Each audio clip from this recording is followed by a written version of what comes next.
I'd suggest focusing on practical and daily use language skills that will help you navigate Tokyo more smoothly. Hey, welcome back. Jeff Frick here for another episode of Turn the Lens with our ongoing conversations with ChatGPT. And we've been hitting the heavy topics of ethics and explainable AI, and I think there's some real challenges there that we have to overcome. But anyway, I want to do something a little bit more fun. So this episode, we're going to do a different type of a project and not go quite so heavy and deep, but hopefully have some fun with ChatGPT and get some answers. So here we go. Hello, ChatGPT. Welcome back to another episode of Turn the Lens with Jeff Frick.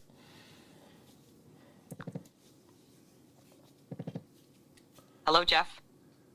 It's great to be back on Turn the Lens. What's on the agenda for today's episode?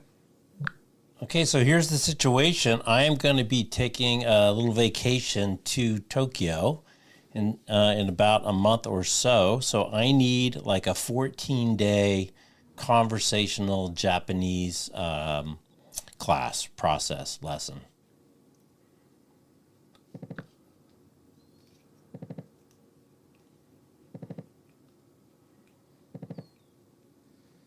That sounds like a fantastic trip, Jeff.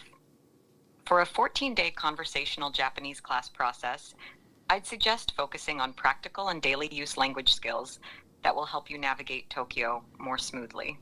Here's a rough plan you could consider.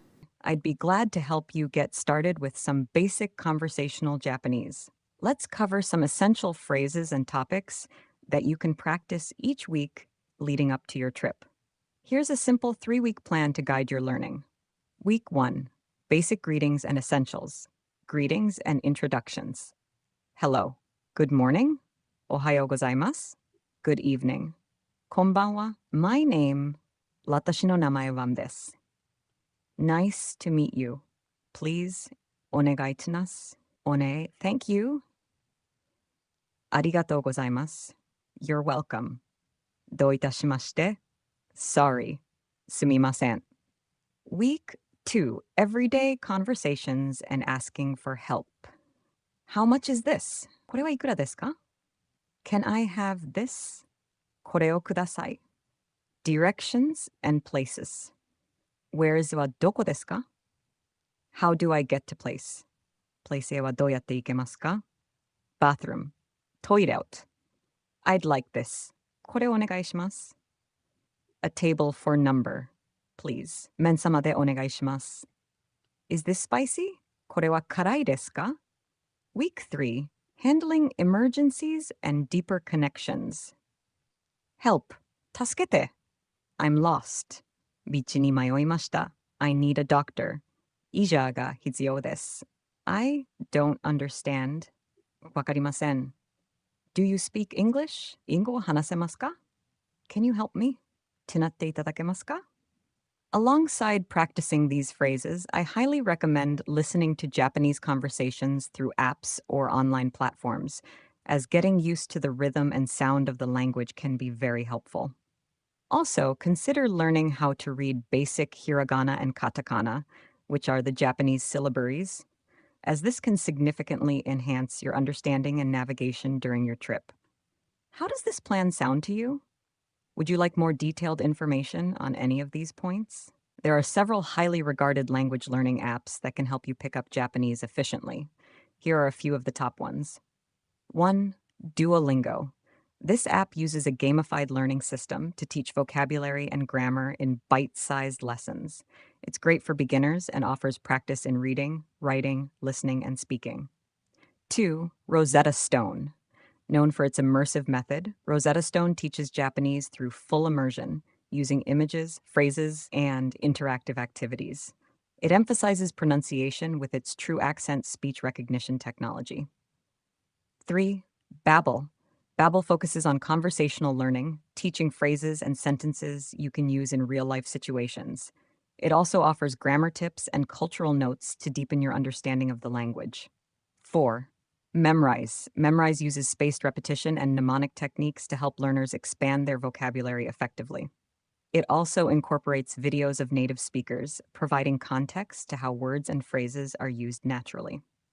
The 5, Pimsleur. Pimsleur's audio-focused method promotes oral language skills through listening and speaking practice. It's particularly good for learning pronunciation and understanding spoken Japanese. 6, Hello Talk. This app connects you with native speakers around the world, allowing you to practice Japanese through text, voice messages, and calls. It's a great way to apply what you've learned in real conversations.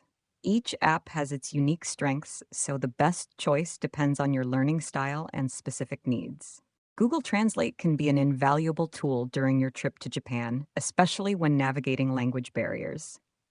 Here are some effective ways to use Google Translate. 1. Text translation.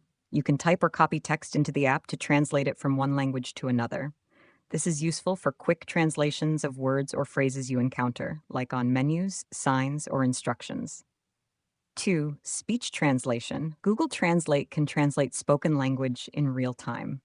You can speak into your device in English, and the app will provide a spoken translation in Japanese or vice versa.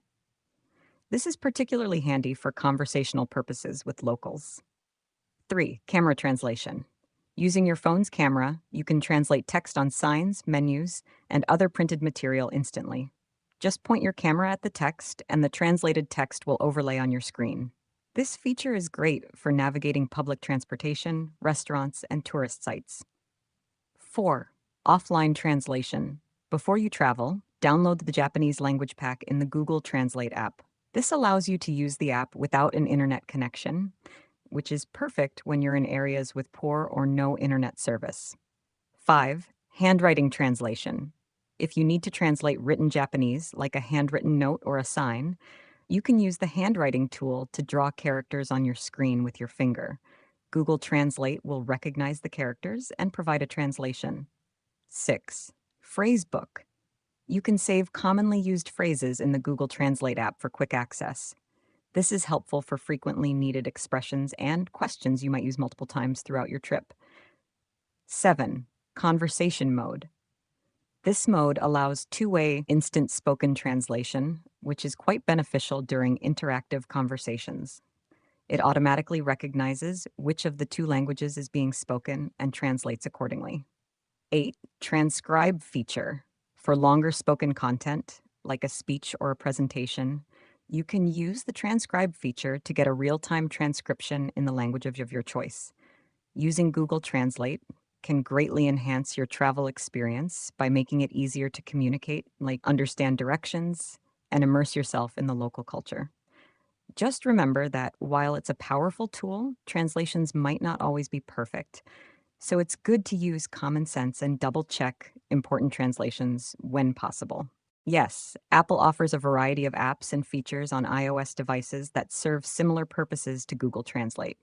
Here are some of the key tools available for language translation. 1. Apple Translate. Introduced in iOS 14, Apple's own Translate app allows users to translate text and have real-time conversations across several languages, including Japanese. It supports text and voice translations and can work offline once you download the necessary language packs. 2. Siri Translation. You can use Siri to perform quick translations. Simply activate Siri and ask, "How do you say word or phrase in Japanese?" Siri will provide the translation verbally and display it on your screen. 3. Camera translation with live text. Starting with iOS 15, you can use the live text feature to translate text directly from the camera or from photos already in your gallery.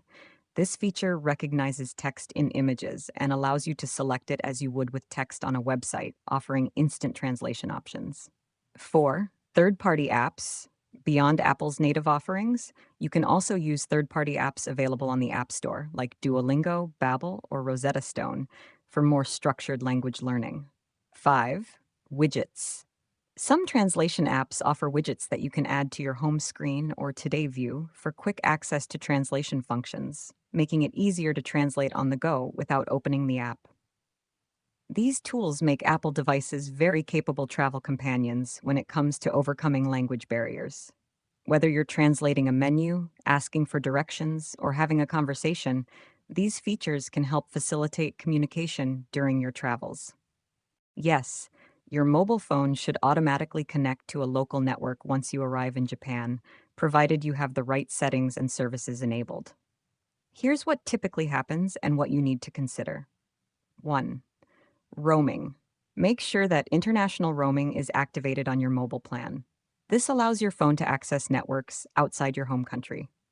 Roaming can be expensive, so it's a good idea to check the rates and conditions with your service provider before traveling. 2. Automatic network selection. Most phones are set by default to automatically select a network when they detect a new one. Upon arriving in Japan, your phone will search for and connect to a local network partner of your home carrier. 3. Data and voice services. Depending on your provider and the international plan you might have, your data services, internet, email, and voice services, calls, SMS, will become active. If you haven't arranged for an international plan, these services can be costly, so it might be wise to use them sparingly or seek alternatives like local SIM cards or Wi-Fi. 4. Local SIM cards. If you prefer not to use international roaming due to high costs, purchasing a local SIM card upon arrival can be a cost-effective option. This gives you a local phone number and data plan at much lower rates. Make sure your phone is unlocked to use a non-home carrier SIM card. 5. Wi-Fi connectivity. Japan offers extensive Wi-Fi connectivity, especially in urban areas and at tourist spots. Many places like airports, cafes, and hotels provide free Wi-Fi, which can help you stay connected without using your mobile data. 6. Time and date update. Your phone should automatically update the time and date according to the local time zone in Japan once it connects to the local network. 7. Emergency alerts. Japan has a sophisticated system for sending out emergency alerts, like for earthquakes or tsunamis, through mobile networks. Your phone might automatically be set to receive these alerts even if you are using a foreign SIM card. By ensuring that these aspects are taken care of before you travel, you can enjoy a seamless transition upon your arrival in Japan. It's also a good idea to download essential apps like Google Maps, translation apps, and travel guides before you leave, especially if you plan on switching to a local SIM card with limited data. Thank you for that recommendation list. I think we will call it there, and I'm sure I'll have more questions later. So thanks for checking in.